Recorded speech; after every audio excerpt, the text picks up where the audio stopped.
Hop, zapisam ketdi. Strategiya deganda nimani tushunamiz? Strategiya bu imенно bitta yo'nalishda, ya'ni bitta instrumentni olib, o'sha instrumentni nastroykalari aralashtiriladi, kerakli o'zgartirishlar kiritilgan holatdagi bu ishlash uslubi, ya'ni strategiya u narsa. Bu отдельный yo'nalish. Ya'ni bu narsaga pattern degan narsa aralashmagan. Aytaylik, strategiya bor qanaqa? Fibonacci strategiya. Fibonacci strategiya deganda misol uchun hammani har xil o'zgarish darajalari bor. Kimdadir aytaylik 286, 886, tam 618, mana shunaqa darajalari bor. O'shalar bilan ishlash strategiyasi bor. Bu esa hech qanaqa strategiya emas, bu yo'nalish bu. Ya'ni bu Fibonaccidan olinmagan. Bu klassikadan olinmagan, bu retaildan olinmagan, bu hech qanaqa patternlardan, уровень, trendlardan olinmagan bu narsa. Bu отдельный bitta yo'nalish. Endi SMC haqida esinglarda bo'lsa, sizlarga aytib o'tilgan nima? SMC bu отдельный bitta yo'nalish va bu yo'nalishning nomi aqlli pullar tushunchasi. Ya'ni siz o'zingizni pulingizni aql bilan boshqarishingiz mumkin bo'lgan yo'nalish.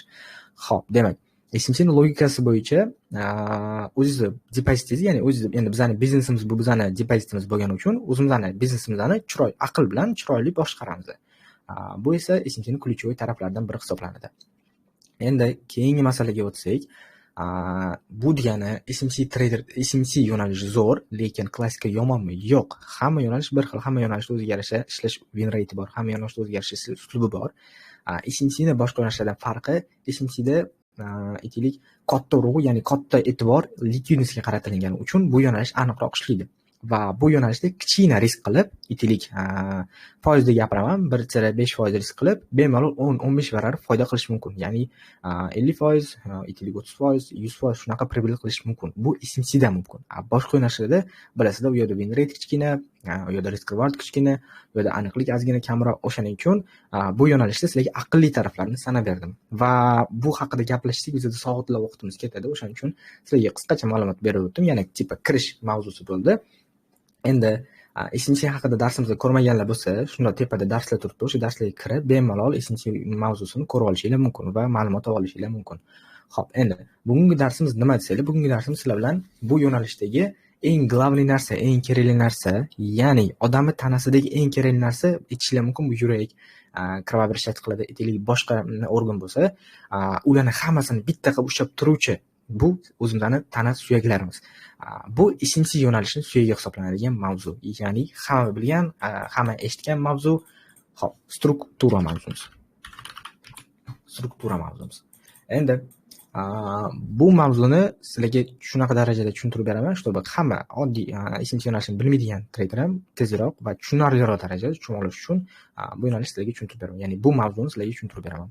Bu mavzuni vajniyligini tushuntirib beraman. Ya'ni vajniy deganda sizlarga kerakli darajada qanaqangi ehtimoldagi variantni sizlarga tushuntirib beraman. Ya'ni aytib o'tgandek, bu SMC yo'nalishini suyaglaridek bitta gap. Ya'ni struktura mavzusi hamma SMCdagi barcha nechta mavzu bo'lsa, hammasini bitta qilib ushlab turuvchi mavzu bo'ladi. Hamma mavzusini imенно struktura mavzu ushlab turadi. Va bu yo'nalish, agar bu strukturani to'g'ri topa olmasak, to'g'ri aniqlay olmasak, bozorda tushunmasak bu mavzuni, qolgan hamma mavzuni o'rganaylik, baribir bir teng bo'ladi. Nimaga deysiz? Chunki siz yo'nalish qayerga ketayotganini bilmaysiz. Struktura bu boshqacha nom bilan bu bozordagi yo'nalishi, bozorda yurishi. Misol uchun sizlarga aytaman, tilla oxirgi paytlar ko'rgan bo'lishingiz mumkin. Endi biz tillarda ko'proq ishlaymiz, hamma ko'pinglar, balki ko'pchiliginglar tillaga qiziqib qilgansizlar. Tillarni agar ko'rgan bo'lsanglar, faqat bay, ya'ni 2024, 2025, 2023 dan beri faqat bayda, 2022, 2021 yillardan beri faqat bay, ya'ni o'sishda davom etyapti. Bu degani tillarning strukturasi bay struktura degani. Hozir sizlarga hammasini tushuntirib beraman. Demak, qiziqish uyg'otdik bu mavzu haqida. Endi sizlarga birma-bir sekin paytapni boshlaymiz. Demak, struktura bu nima? Struktura bu imенно bozorda yo'nalishi, bozorda yurishi. Ya'ni boshqacha nom bilan struktura bu trend.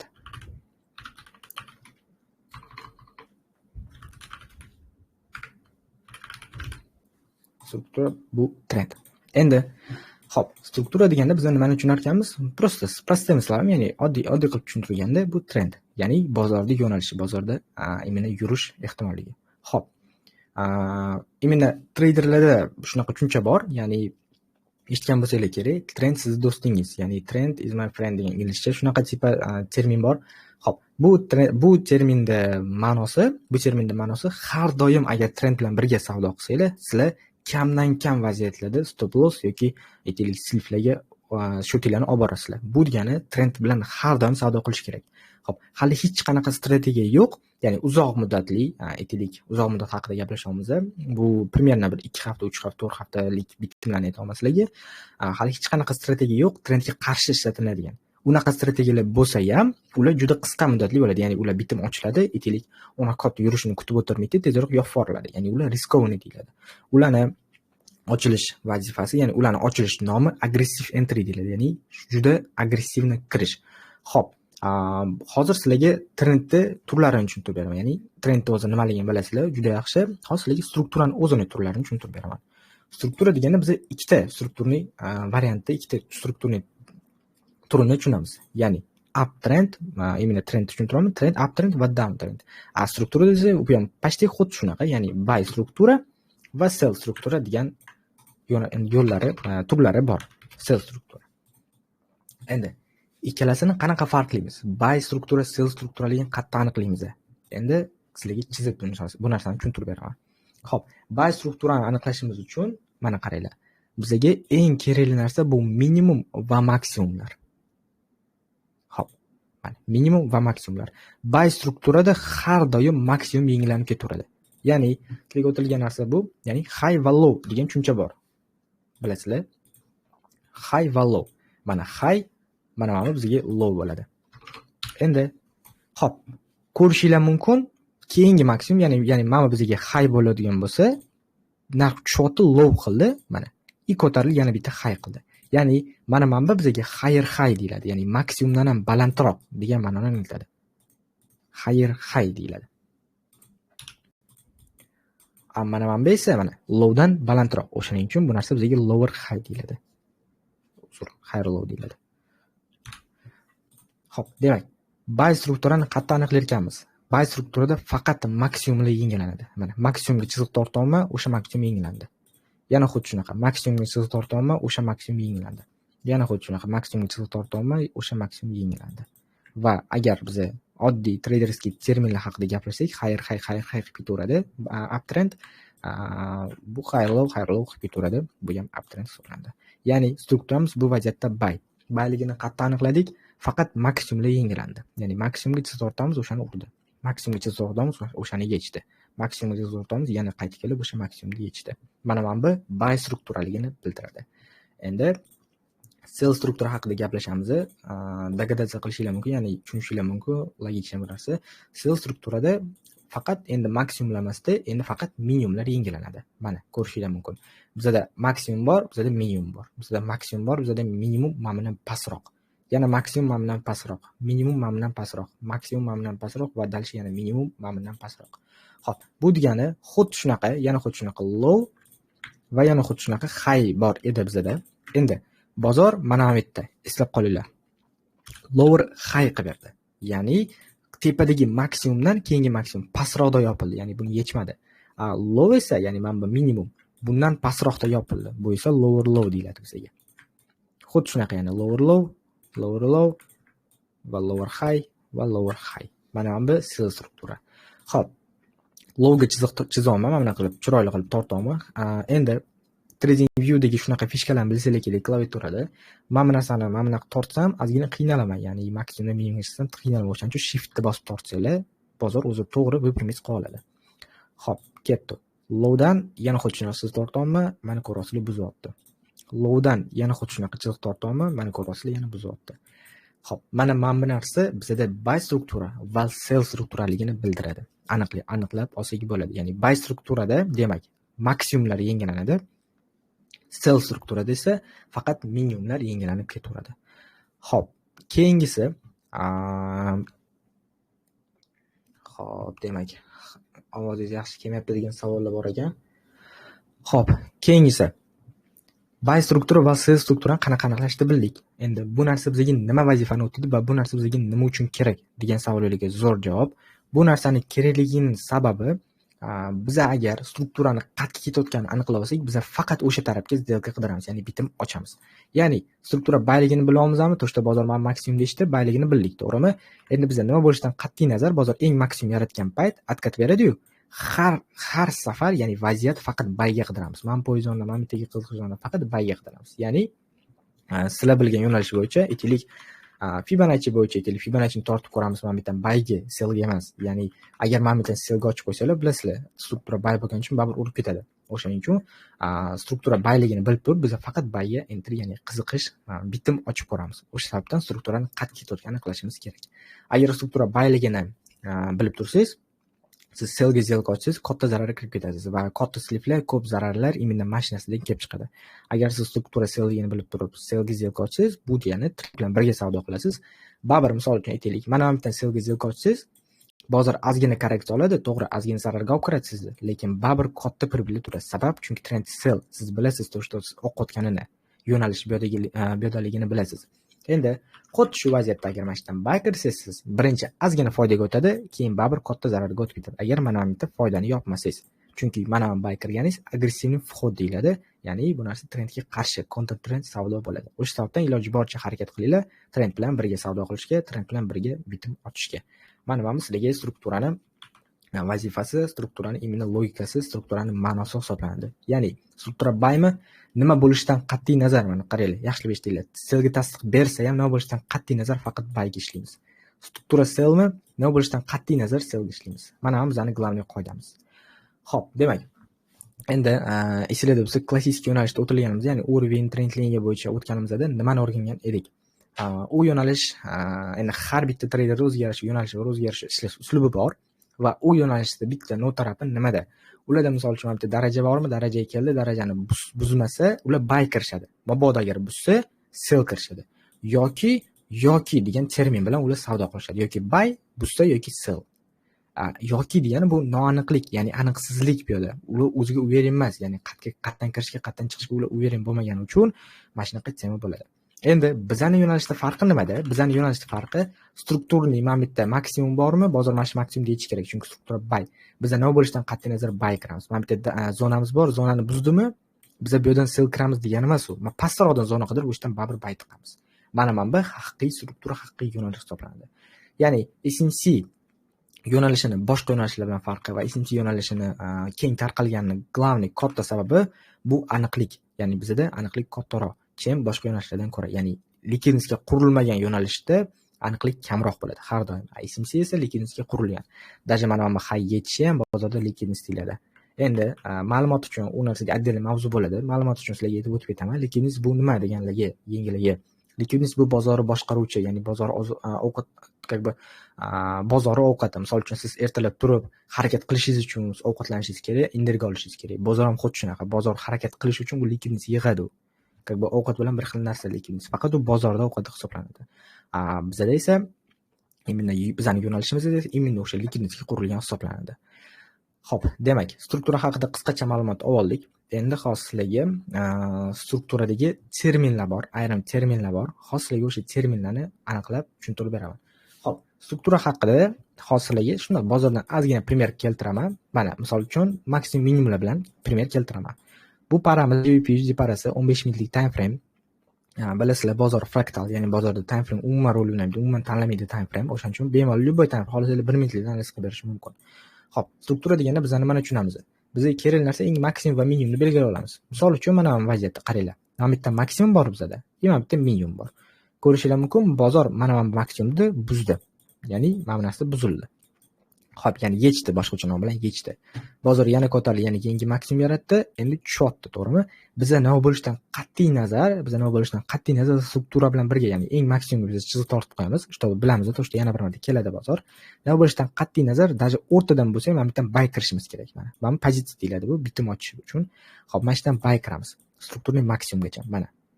Bu oddiy uslub bu, eslicho. Prosta sizlarga hozir bittaman qaysi yo'nalishdaligini tushuntirmoqchiman. Bozor ko'tarildi, mana bitta minimum yaratdi, ko'tarildi, yana bitta maksimum yaratdi. Biz bilamiz, to'shda mana maksimum, bizga yana bitta strukturniy maksimum bo'ladi, bozor buni yechadi. Xo'p. Biz nima qilamiz? Biz iloji boricha mana bittadan pastroqdan buy kirishga qiziqishimiz kerak. Nima bo'lishidan qat'iy nazar buy kirishimiz kerak. Mana buni qilib. Yana xuddi shunaqa. Narx ko'tarilyapti, eng maksimum yaratdi. Biz chiziq tortamiz bu yerga. Va maksimal darajada harakat qilish kerak. Mana bittan bo'lsa ham buy tiqishga. Tushunarli? Ya'ni bu yerda glavniysi uchidan kirish, tepasidan kirish, tagidan kirish emas. Bu yerda glavniy narsa yo'nalishi, ya'ni xatga bitim ochishni aniqlab olish. Buymi yoki sellmi degan narsani to'g'ri tushunib olish. Mana glavniy narsa. Xo'p, narx ko'tarilyapti, yana bitta bizda maksimum bor. Mana bizda oldingi minimum edi, mana bizga oldingi minimum edi. Narxda yana bitta maksimum bor, bu ham bizga maksimal bo'ladi. Xo'p, narx tushyapti, mana ko'rishingiz mumkin.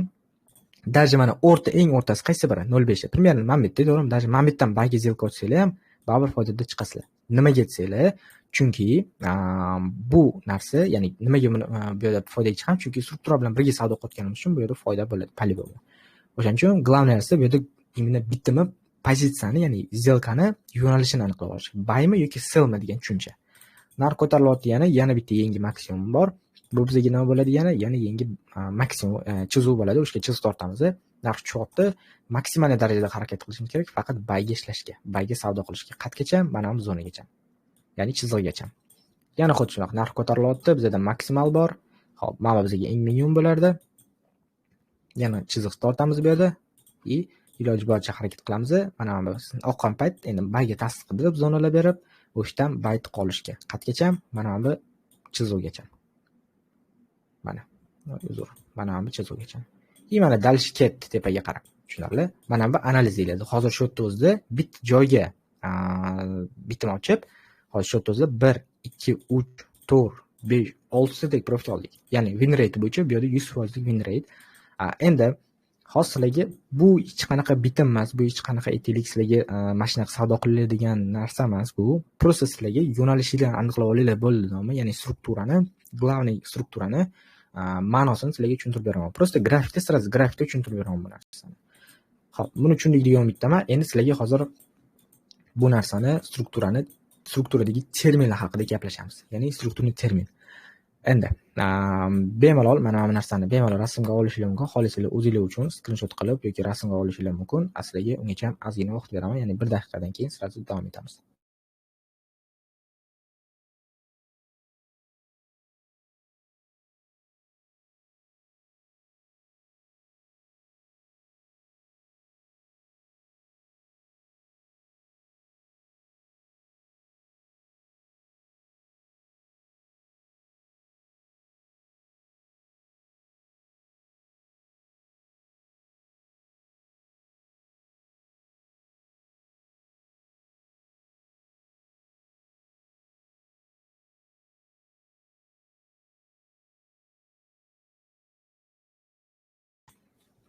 Xo'p, demak, buni rasmga olinglar degan umiddaman. Hozir sizlarga bu narsa haqida sразу bozorda o'zida ma'lumot berishga harakat qilaman. Ya'ni grafikda o'zida tushuntirib berishga harakat qilaman.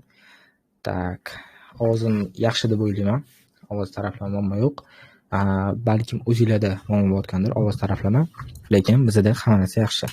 Xo'p, demak, strukturada biz aytdim sizlarga, strukturada ikkita termin bor. Ya'ni bu terminlarning nomi nima?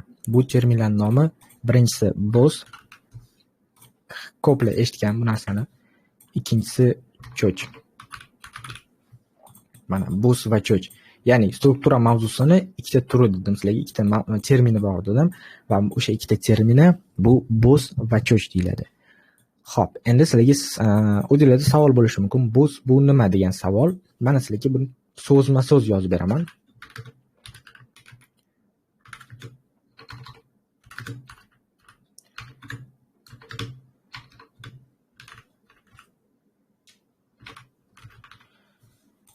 Mana bu boss deyiladi. Ya'ni boss bu break of structure, ya'ni strukturani buzilishi degan ma'noga boradi. Tarjimasi shunaqa. Endi keyingi masala esa cho'chga. Cho'ch bu nima degan savollarga hozir javob topib beraman. Bu change of character. Mana. Cho'ch bu nima? Cho'ch bu change of character, ya'ni struktura xarakteri o'zgarishi degan ma'noga boradi. Hozirlik bitta-bitta bu narsani tushuntirib o'tib ketaman. Xo'p, boss bu break of structure deyiladi. Break strukturani buzilishi degan ma'noga boradi dedim sizlarga. Endi strukturani buzilishi deganda biz nimani tushunamiz? Boya sizlarda bo'lsa biz mana bunaqa qildik. Ya'ni biz eng maksimumga biz chiziq tortdik va bozor o'sha eng maksimumda mana bunaqa belgilab qo'yaman, maksimum va minimumlarni. Eng maksimumda bozor borib mana bunaqa yechganda mana bunaqa struktura bayligini bildik, to'g'rimi? Demak, Bu nima? Bu strukturani qaysi yo'nalishdaligini aniqlashimiz uchun kerak bo'ladigan termin bo'ladi. Bu narsani biz qanaqa ishlatamiz? Bu narsani biz o'sha maksimumga mana tortgan chizig'imiz bor-ku, o'sha narsani biz har doim eslab qolinglar boss deb olamiz. Ya'ni boss bu strukturani qaysi yo'nalishdaligini aniqlashimiz uchun kerak bo'ladigan termin hisoblanadi. Eng maksimumga o'sha chizig'ini tortgan chizig'imiz bizga boss chizig'i bo'ladi. Endi nimaga bu boss chizig'i va nimaga bu narsani struktura buzilishi deb nomlaymiz? Xo'p, break of structure degani bu struktura buzilishi, ya'ni struktura bydan cellga, ya'ni trend bydan cellga o'zgarishi emas. Eslab qolinglar, bu narsani adashtirmanglar. Ko'p tajribasi yo'q treyderlar mana shu narsani adashtiradi. Ya'ni bossda o'zining vazifasi bor, cho'chda o'zining vazifasi bor. Boss bu break of structure bo'lib, ya'ni mana bu maksimumga biz chiziq tortdik-ku, o'sha maksimumni bozor narxi kelib, mana bunaqa buzadi. Qanaqasiga u break bo'ladi, ya'ni buziladi desanglar, oddiy misol tariqasida keltiraman. Qanaqa? Tushunarliroq bo'lishi uchun bu misolni keltiryapman. Xo'p. Tasavvur qiling, o'sha mana bu maksimumga biz грубо говоря devor qurdik. Ya'ni mana bu devor tortdik, mana bunaqa qilib. Mana bu chiziq kelib, mana buni sakrab o'ta olmaydi, chunki devordan sakrab bo'lmaydi. Aytaylik, aylanib o'ta olmaydi, chunki devor tugamaydi грубо говоря. Bozor chiziq nima qilyapti buni? Buzib o'tyapti, ya'ni devorni buzib o'tyapti. Va mana shu buzishi bozorga break deyiladi. Ya'ni nimani buzishi? Strukturani buzishi. Break of structure, strukturani buzilishi degan ma'noga boradi. Xo'p, demak, mana bu low bo'ldi.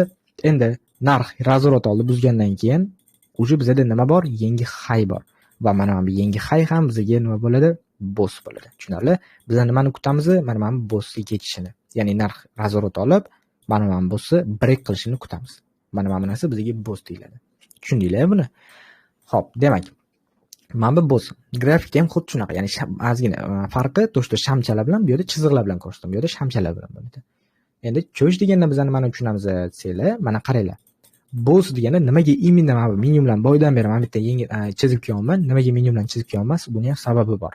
Ya'ni bossni eng minimumi qaysi biri mana shu vaziyatda? Mana bu minimum bo'ladi. Va oxirgi boss qaysi biri? Oxirgi boss mana bo'ladi. Mana bu minimumga biz chiziq tortishimiz kerak. Endi nima uchun bunga chiziq tortamiz desanglar, mana bu javob sizlarga, mana bu termin sizlarga javob bo'ladi. Ya'ni cho'ch bu change of character degan ma'noga ega bo'lib, tarjimasi o'zbekcha tarjima qilinganda bu bozorning xarakteri o'zgarishi, ya'ni bozorning xarakteri o'zgarishi degani biz nimani tushunamiz desanglar, bozorning xarakteri o'zgarishi degani biz buy strukturadan sell struktura o'zgarishdan, ya'ni mana bu break of structure bo'lsa, bu change of character, ya'ni xarakter o'zgarishi. Boz har doim narx buy ketayotganini aniqlab beradi. Cho'ch esa narx o'zgarganini, ya'ni buydan sellga o'zgarganini yoki selldan buyga o'zgarganini aniqlab beradi. Ya'ni bu terminni qachon ishlatar ekanmiz? Qachonki faqat struktura o'zgarganda, trend o'zgarganda ishlatar ekanmiz. Ya'ni aytib o'tganimdek, xuddi shu narsani biz mana bu просто kopировать qilib qo'yamiz. Endi mana bu lowni belgilab olasizmi? Mana shu low bizga cho'ch deyiladi. Ya'ni bozor agar kelib, mashina mana bunaqa break qilsa buni ham, ya'ni buzsa mana buni ham, struktura o'zgaradi, change of character bo'ladi. Ya'ni уже bu yerda mana bu yerda maksimum, mana bu yerda уже lower low qilib qo'ydi-yu. Bu yerda уже struktura sell bo'ladi. Endi trendimiz qayerga o'zgardi? Sellga. Endi bitimlarimiz qayerga bo'lish kerak bizani? Обязательно sellga bo'lish kerak. Ya'ni bizani bitimlarimiz buy deydi, qachongacha? Qachonki cho'ch bo'lishigacha. Cho'ch bo'ldi, все, уже strukturamiz sellga o'zgardi, bitimlarimiz ham maksimal darajada harakat qilishimiz kerak. Mana bu yerdan sellga zakupать qilishga. Mana bu narsa bizga именно cho'chda ma'nosi. Cho'ch bu change of character, strukturani o'zgarishi degan ma'noga boradigan termin hisoblanadi. Xo'p, demak, mana bu ikkita termin, struktura, boss и cho'ch va buning ma'nolarini sizlarga tushuntirib bera oldim degan umiddaman. Endi hozir bu narsani sizlarga bozorda tushuntirib beraman, ya'ni sirazi grafik o'tamiz va o'sha grafikda sizlarga qisqacha именно grafikda ma'lumot berib o'taman. Xo'p, ketdim. Ma'nolar shuni o'chirib tashlayman. Mana. Polni o'chirib tashlayman. Bular bizga hozircha pozitsiya kerak emas. Endi nimani ko'rishimiz mumkin? Xuddi o'sha joy, mana maksimum bor, o'sha maksimum bizga nima bo'lar ekan? Boss, обязательно. Yana xuddi shunaqa maksimum bor, o'sha maksimum bizga boss bo'ladi. Yana xuddi shunaqa maksimum bizga boss bo'ladi. Yana xuddi shunaqa maksimum bizga boss bo'ladi. Yana ketamiz, mana eng maksimum bizga boss bo'ladi. Mana bu maksimum bizga boss bo'ladi, ya'ni break of structure bo'ladi. И дальше. Mana bu ham bizga boss. Mana bu bizga struktura. Bossligini, ya'ni struktura bayligini tasdiqlab beruvchi termin hisoblanadi, ya'ni boss. Endi cho'ch, ya'ni struktura sellga o'zgarganini qayerdan aniqlasak bo'ladi? Mana bu yerda ko'rishingiz mumkin, struktura selldan buyga o'zgargan, to'g'rimi? Bu narsani qayerdan aniqlashingiz mumkin desanglar, mana oddiy misol tariqasida ko'rishimiz mumkin. Nimani? Xo'p, qaranglar.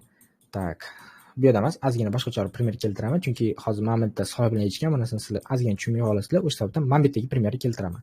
Xo'p, mana bu yerda ko'rishinglar mumkin nimani? Bozorda minimum bor, bozor o'sha minimumni yechdi. Mana bizga boss bo'ladi. Buni maksimum mana bo'ladi, buni minimum mana bo'ladi. Endi bizda yana yangi minimum bor, bu minimum bizga boss bo'ladi. Bozor kelib buni yechdi. Yana bitta maksimum. Xo'p, narx kelyapti, yana bitta minimum bor. O'sha minimum bizga nima bo'ladi? Boss bo'ladi. Va bozor bu narsani yechdi va buni eng maksimum bizda mana bu hisoblanadi. Endi sizlarga aytdim, to что cho'ch bu change of character, ya'ni boss mana qaranglar. Cho'chni qoidasini sizlarga tushuntirib o'tib ketaman.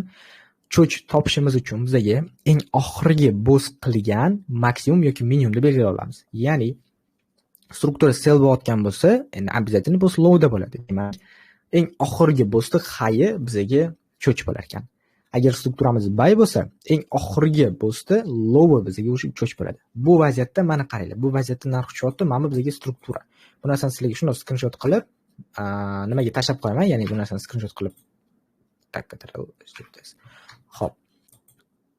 Kanalga tashlab qo'yaman, чтобы sizlarga ma'lumot ko'proq bo'lishi uchun o'zingizda ham buni saqlangiz bo'lib turadi.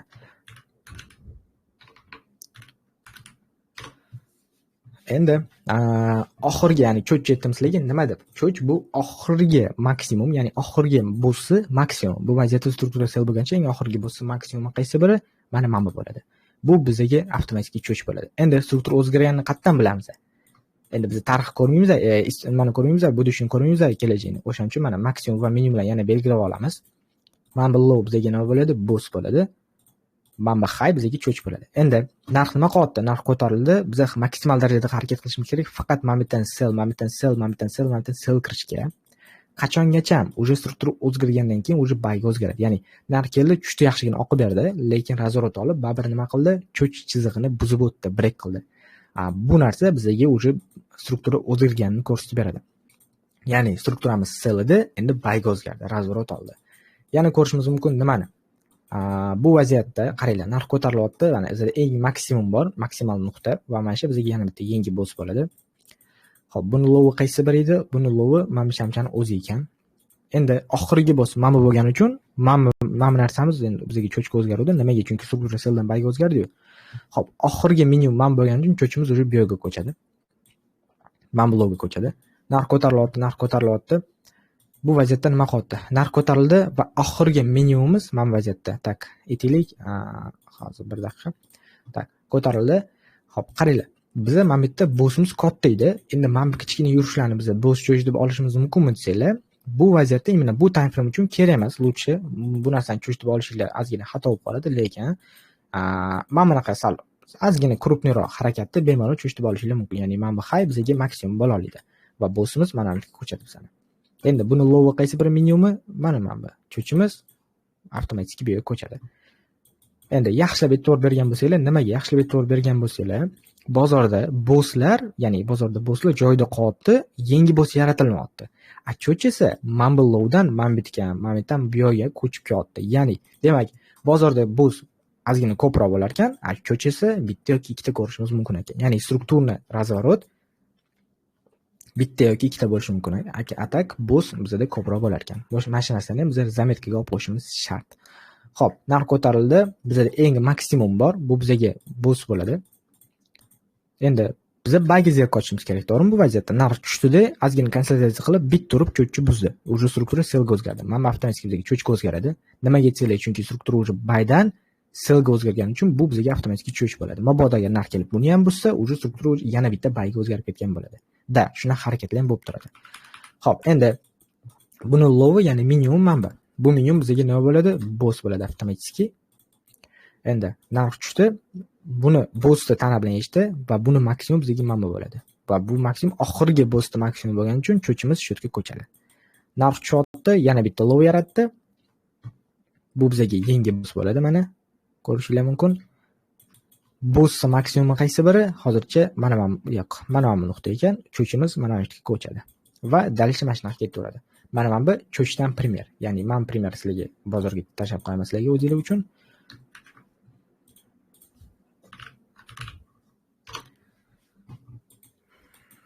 Mana primer keltirib berdim. Endi sizlarda savol bo'lishi mumkin. Ya'ni qanaqa savol? Bo'sh cho'chda tushundik, to'g'risi qanaqaligini, qayerdan qanaqa topish aniqlashi tushundik bu narsani. Endi sizlarda savol bo'lishi mumkin. Ya'ni bu narsani bizga o'rganib nima foyda? Bu narsani o'rganganimizdan katta foyda bu to'g'ri yo'nalishda aniqlab olish. Ya'ni ko'plar mana bu yerdan bayga tasdiq qidirib, qani bozorda shunaqa narsa agar bilsanglar, agar sizlar ichinglardan, mana psixologiyada ko'tarilmaydi bilasizlar-ku. Agar sizlar ichinglardan bayga zelka ochishni qidirsanglar, sizlarni hamma o'rgangan narsalardagi tasdiq faqat bayga bo'ladi. Hech qachon selga tasdiq qidirmaysizlar. Nimaga deganda, chunki sizlar уже grubo говоря ichinglarda niyat qilib qo'ydinglar-da bayga kirish uchun. O'sha sababdan faqat tasdiq, faqat ideya bayga bo'ladi. Agar siz selga qidiraman siz, yo'lda faqat ideya selga ko'rasiz. Ya'ni bozorda o'zi selga yursa ham siz bayga qidirayotgan bo'lsangiz, faqat bayga ideya chiqaradi, tasdiq chiqaradi siz bitta ochishingiz uchun. O'sha sababdan mana bu yerdan tasdiq qidirib, mana bu yerdan bay kirganlar xato qilishadi. Sabab, chunki ular struktura nimaligini bilmaydi. Struktura nimaligini bilganlar biladi, to'g'ri, mana bu yerda boss bo'ldi, endi yana bitta boss yechadi. Ular maksimal darajada harakat qiladi. Mana bu yerdan ham, bu yerdan ham sel kirishga.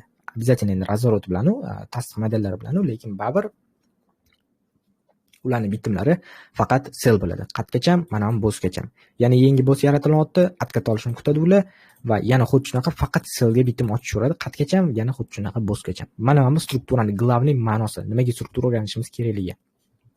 Endi keyingi masala, ya'ni struktura nimaligimizni tushunib oldik. Qatta. Endi sizlarga strukturaning o'zini bir ikkita fishkalarini tushuntirib beraman. Bilasizlar, to'g'ri, bu bozor bu. Ya'ni misol uchun sizlarga bitta primer keltirib beraman. Nimani? Kitobda o'rganganimiz, aytaylik, daftarda, kitobda o'qigan narsalarimiz hech qachon hayotda ham xuddi shunaqa bo'lmaydi. Qanaqasiga aytaman?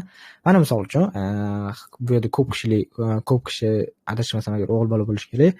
Ko'pchiligimiz, xo'p, hammada shunaqa muammo keladi. Qachon hardan boshlaydi shunaqa muammo bor. Nima? Prava olish kerak, to'g'rimi? Xo'p, boshini haydashni o'rganish kerak. Endi hamma bitta yosh bolani, именно hamma bitta o'g'il bolani bu orzusi, grubo говоря, bu maqsad hisoblanadi. Endi mashina haydashni o'rganish uchun kitobda o'qib chiqqan mavzuinglar, endi kitobda aytiladi nima? Mana disiplina bo'ladi. Mana gazni bosasan, yurasan, qizil bo'lsa to'xtaysan, yashil bo'lsa yurasan, gayni ko'rsang to'xtaysan, strogo попалsan двигаться qilish kerak. Mana bu yerdan chapga yugurish kerak, mana bu yerdan o'ngga yurish kerak, mana одностороннее движение. Mana shunaqa tema bo'ladi. Bu kitobdagi. Endi hayotga o'tsak bu narsa. Hayotda unaqa emas. Nimaga aytsanglar, qanaqasiga tushuntiraman? Hayotda ozgina qiyinchiligi bor. Aytaylik, yama chiqib qolishi mumkin. Aytaylik, pravasi yo'q, opiti yo'q, tajribasi yo'q, nimalar mashina haydovchilari bo'lib qolishi mumkin. Yoki aytaylik, именно yo'lda qanaqadir muammo bo'lib qolishi mumkin. Yo'lda yamalar tiqilayotgan bo'lishi mumkin. Siz yamalardan olib qochish uchun ham palsidan chiqasiz по-любому. Skor kelib qolishi mumkin. Siz skorga yo'l berish uchun ham baribir qizildan o'tasiz. Mana ko'ryapsizmi? Kitobda qanaqa edi, hayotda qanaqa bo'lyapti. O'shaning uchun hayotdagidek bo'lmaydi hech qachon, bilasizlar. Bozorda ham xuddi shunaqa. Hozir sizlarga mana buni kitobini tushuntirib berdim. Endi hayotdagini tushuntirib beraman. Ya'ni bozorda, real bozor o'zidagini. Xo'p, eslab qolinglar, haqiqiy bo'z cho'ch qilish uchun bundoq chizib qo'yaman. Mana bu bo'z yoki cho'ch chizig'i, eslab qolinglar. Mana bo'z yoki cho'ch chizig'i. Haqiqiy bo'z cho'ch qilish uchun shamchi, ya'ni mana bu shamchi, eslab qolinglar, mana bu bizda yapon shamchasi hisoblanadi. Buni o'tganmiz. Xo'p, yapon shamchasi soya bilan emas, tana bilan yechgan bo'lishi kerak. Mana bu majburiy narsa, eslab qolinglar. Hop, mana shuni nazarda birikimiz qo'ying. Demak, mana ko'rishinglar mumkin.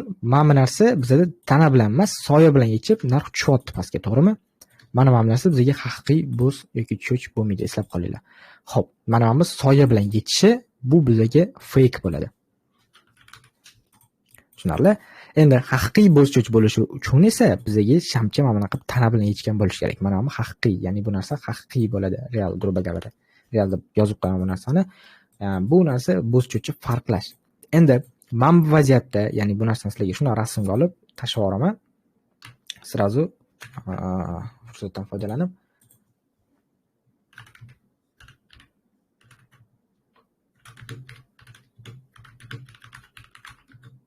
hop, bo'z va cho'chni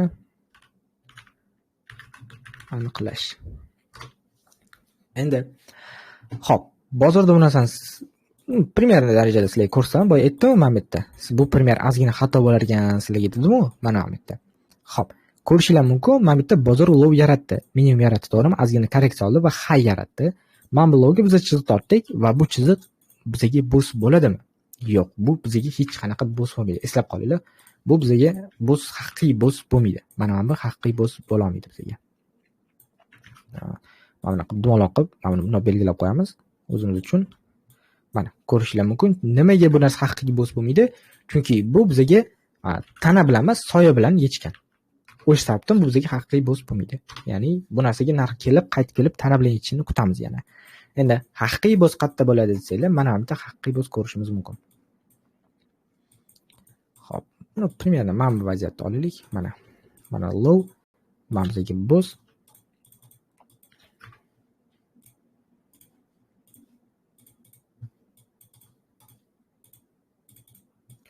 Mana bu bizga haqiqiy bo's bo'ladi. Eslab qolinglar.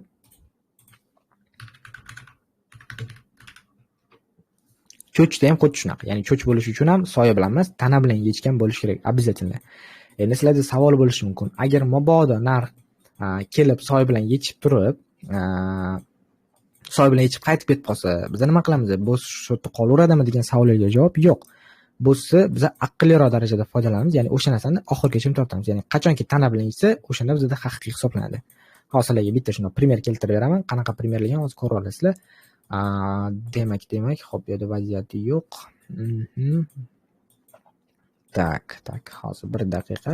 Shunda chiroyli bitta primer topib olsam sizlarga ko'rsatish uchun bizga ideal bo'lar edi. Ataylab qilganda bu narsa primer ham keltirmayapti. Izlagan imkon topadigan gap bor. Hozir 1 daqiqa.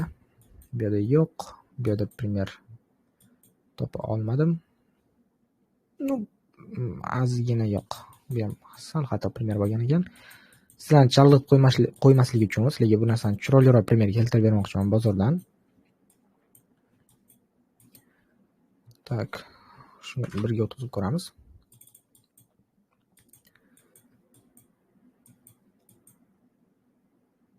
Birdan tana bilan yechgan ekan. Atalab qilganda, mana bu bozorda imенно soya bilan yechgan primer kelmayapti. Nimaga bilmayman to'g'risi. Hop, demak, yo'q.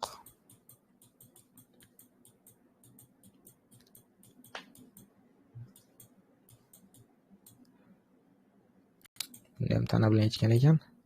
Xo'p, mana bu vaziyatda, mana shu vaziyatda ham olsak bo'ladi. Demak, ko'rishimiz mumkin, bizda maksimum bor. Maksimumga siz o'rtamiz va bu chizig'imiz bo's deyiladi.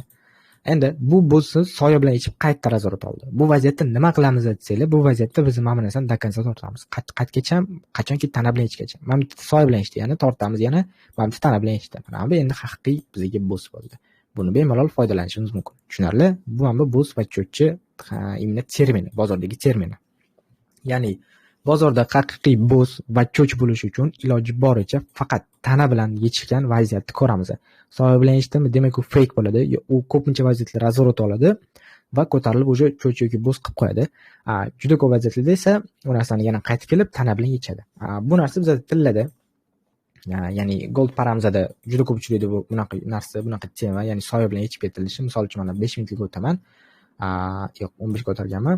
Mana bitta ko'rishimiz mumkin nimani? Narxga otdi. Mana bizda bo's bor edi. Bu eski analiz bu eski ideya bo'yicha, eski kirilgan bu yerda bayga zelga ochilingan. Ko'rishingiz mumkin, bo'sni mana soya bilan yechdi. Ko'ryapsizlarmi? Narx qaytib ketdi. Bu bizga nima bo'ladi? O'chirib tashlaymizmi desanglar, yo'q, dash tortamiz. Narx chunki kelib buni tana bilan yechish kerak. Yana xuddi shunaqa soya bilan keldi, razorat oldi. Mana. Bu narsa chalg'ituvchi faktor bo'ladi va ko'rishingiz mumkin, dash tortdik bu narsani, mana bu tana bilan yechdi. Endi bemalol biz yangi bo's va cho'ch aniqlashimiz mumkin. Demak, yana bitta qoidani eslab qolinglar, nimani? Biza hech qachon haqqimiz yo'q, eslab qolinglar, haqqimiz yo'q. Ya'ni bizda bo'smi? Buni low qaysi eski bo's, qaysi bir edi eski bo's? Mana bu edi, to'g'rimi? Yo'q, mana bu ekan, uzr. Adashtirdim. Eski bo's, mana chunki maksimum bo'ladi bizga. Endi bu bizga eski bo's edi. Buni low esa minimum mana bo'ladi. Bu bizga nima bo'ladi? Oxirgi bo's bo'lgani uchun buni cho'chi mana bo'ladi. Xo'p. Endi biza umuman haqqimiz yo'q. Mana bu bizda bo's bormi? Bizning umuman haqqimiz yo'q. Yoki bo's yoki cho'chcha yechmaguncha ichidan bo's chiqdirishga. Ya'ni eslab qolinglar. Mana bu tepada bo'smi, bozor hali buni yechmaganmi? Bizning haqqimiz yo'q. Mana bu yana bitta bo's topishimizga. Bu xato hisoblanadi bu. Eslab qolinglar bu narsani. Bizda bozorda bitta bo's va bitta cho'ch bor. Mana bozor bo's tana bilan yechdi. Endi bemalol yangi bo's qidirishimiz mumkin. Bizning vaziyatda mana bu yangi bo's bo'ladi. Ya'ni xuddi shunaqa postga ichida bemalol mana bu yerda yangi post qidirishimiz mumkin. Endi mana ichidan mamni ham post deb olishimiz, mamni ham post deb olishimiz bu narsa xato hisoblanadi. Bu narsani qat'iyan bu narsani eslab qolinglar. Bu juda oltin qoida hisoblanadi. Xo'p. Bo'z cho'ch haqida sizlarga to'liq ma'lumotni bera oldim. Xudo xolasa bo'z cho'ch bilan savdo qilib, praktika qilib, bemalol o'zingizlar ustinglarda bu narsani ishlatsanglar, hammalarga, ko'pchiliklarga bu narsa juda foydali bo'ladi, chunki bu glavniy yo'nalishda, glavniy bozorda harakatini aniqlab, belgilab beruvchi mavzu hisoblanadi, ya'ni strukturniy harakatlar. Ya'ni bo'z va cho'ch mavzulari bu bizga realniy grafikdagi realniy strukturani aniqlab berish uchun kerak bo'ladigan mavzular, kerak bo'ladigan temalar bo'ladi. Endi sizlarda savol bo'lishi mumkin. Mana hozirgi vaziyatda struktura buymi, sellmi degan savollarga javob. Hozirgi vaziyatda mana nimani ko'rishimiz mumkin bu vaziyatda? Tak. Xo'p. Hozirgi vaziyatda struktura buy, ya'ni mana maksimum bizga boost bo'ladi. Soya bilan talab bilan ishda hisoblanadi. Endi buni maksimumi esa manba. Buni boostni minimumi qaysi biri edi? Manba. Bu bizga cho'ch bo'ladi. Chunki oxirgi boost manba. Manba esa yangi eski bo'lsa-da, ya'ni hozirgi boost manba. Manba esa cho'ch. Ya'ni bozor yoki cho'chchi yoki bo'sga yetish kerak. Bu vaziyatda hali cho'ch ham yechilgani yo'q, hali bo's ham yechilgani yo'q. Lekin kutishimiz bo'yicha mana buni yechgandan keyin bozor razvorot olib, mana qilib tepani yechish kerak. Qachon cho'ch bo'lishi mumkin? Juda kam vaziyatlarda, ya'ni bozor bundan oqib ketsa, bo'ldi, struktura o'zgaradi, endi faqat selga ishlashimiz kerak. Bu vaziyatda hozircha bizda baydamiz, faqat zelkani faqat bitimi bayga qidirishimiz kerak. Shart bu narsa. Xo'p, mana ko'rishimiz mumkin aktual struktura hozirda bayda. Bu GBP USD parasi. Nimaga hozir valyutni para sizlarga yo'nalishini tushuntirib berdim? Chunki bozordagi eng stabil, bozordagi eng kam sliv qiluvchi, aniqligi bo'yicha zo'r, chalg'itmaydigan, manipulyatsiya qilmaydigan paralardan biri bu GBP USD bo'ladi, Euro USD bo'ladi va USD JPY bo'ladi. Mana shu paralar bozorda juda katta, sizlarga foydali bo'ladi va juda zo'r paralardan biri hisoblanadi. Endi tushuntirib oldim, aytdim. Keyinchalik savdo qilayotgan paytimiz ham iloji boricha harakat qilinglar. Valyutni parada hozircha savdo qilishgan. Nimaga aytsanglar? Chunki tilla va unaqa kattaroq boshqa paralar bu bizga manipulятsion paralar hisoblanadi. Bularda savdo qilish uchun sizda juda katta tajriba bo'lish kerak. Aytaylik, bizga o'xshab bitta bitimdan 3000, 4000 summa topish uchun iloji boricha faqat tajriba orttirish kerak. Endi eslab qolinglar, tajribani nima orttiradi? Tajribani birinchi o'rinda praktika. Ya'ni har bitta o'tgan mavzuni o'zingizni aqlingiz yetgan darajada praktika qilish. Keyingi narsa bu praktikadan keyingi narsa bu savdo, ya'ni o'rgangan mavzuyingiz, bilgan temalar bo'yicha faqat savdo qilishingiz. Ayrimimizda shunaqa xato bor, qachon shotimiz bo'lsa savdo qilamiz. Bu juda yomon xato hisoblanadi. Iloji boricha harakat qilinglar, shotinglar bo'lmasa ham, даже demo shotda bo'lsa ham savdo qilishga. Endi bizga yanada ko'proq sharoit yaratib berilgan bu yerda. Harakat qilinglar shotlarda savdo qilishga. Har bitta real shotda savdo qilingan, savdo ochilgan bitim bizani tajribamiz oshishiga va keyinchalik kattaroq summa topishimizga yordam beradi. Eslab qolinglar mana shu narsani. Xo'p, demak, savdo, praktika va har bitta mavzuni daftarga yozib borish va har bitta bitimni yozib borish. Mana shu 4 ta narsa sizlarni savdo sistemalarini ham, foydani ham olish uchun juda zo'r yordam beradigan narsa. Buni faqat professional o'zini opiti bor, tajribasi bor savdogarlar bu narsani juda yaxshi biladi. Sizlar bu yo'lda hali yengimizlar, imенно trade yo'lida hali yengimizlar, dalshi bo'lish qilib rivojlanib ketaveringlar. Xo'p, yana bitta ma'lumotni berib o'tib ketaman. Nimani? Tradingda bu achchiq haqiqat qanaqa? Tradingdagi agar novichoklar statistikasini ko'rsanglar, почти 90% novichok trader, ya'ni yangi kirib kelgan trader bu sohadan chiqib ketadi yoki qachondir chiqadi. Sabab, chunki bu soha juda qiyin. Buni zo'r qiyinligini sizlarga tushuntirib beraman. Buni qiyinligini sababi bu soha sizni o'zingizni tarbiyalashga majburlab qo'yadi. Ochko'zmisiz, o'sha narsani tarbiyalaysiz, keyin foydaga chiqasiz. Shoshqaloqmisiz, o'sha narsani tarbiyalaysiz, keyin foydaga chiqasiz. Aytaylik, sabrsizmisiz, o'sha narsani tarbiyalaysiz, keyin foydaga chiqasiz. Aytaylik, слишком azartnimisiz, o'shani tarbiyalaysiz, keyin foydaga chiqasiz. Mana bu sohani juda qattiq achchiq haqiqatlardan biri hisoblanadi. O'shaning uchun juda ko'p traderlar, yangi traderlar, imенно novichoklar bu sohadan chiqib ketadi. Endi siz o'zingizga savol bering. Siz o'zingizga trade sohasida maqsad qo'ygansiz, o'zingizga qanaqadir yo'l imенно qo'ygansiz, o'zingizga maqsad qo'ygansiz, orzu qilib qo'ygansiz. O'sha maqsadingizga erishish uchun 10% ga kirishga tayyormisiz? Ya'ni 10 ta odamdan bittasi bo'lishga tayyormisiz? O'sha savolga o'zingizga javob toping va bu yo'lda yana davom eting. Xo'p, xudo xolasa, imенно struktura mavzumiz tugadi. Struktura mavzu bo'yicha sizlarga hamma narsani tushuntirib berdim. Sizlarga uyga vazifa, iloji boricha harakat qilinglar daftarga mana shu mavzuni yozib olishga va chizib iloji boricha kerakli mavzularni kerakli slaydlarni daftarlarga yozib olasizlar va обязательно bo'ladigan narsa bu kamida eslab qolinglar kamida 50 ta praktika qilasizlar ya'ni bozorda bo'z va ko'cha aniqlab tashlaysizlar. Xo'p, to'g'ri va noto'g'riligini sizlarga mana shu kanalda adminiga tashlab qo'yasizlar. Mana shu kanal admini sizlardan tekshirib oladi. Savolinglar bo'lmasa, hech qanaqa savol hech kimda qolmagan bo'lsa, hozir shuni zapis o'chiramiz va savol javobni hozir dalish qilib olamiz. Ungacha hammaga omad, o'zinglarni asranglar. Xudo xohlasa keyingi darslarda ko'rishamiz. 5-yo'nalishimizni boshladik va professional darajada bu narsani davom etamiz. Ismim Shohruh, hamma bilan tanishganimdan xursandman. Sog' bo'linglar.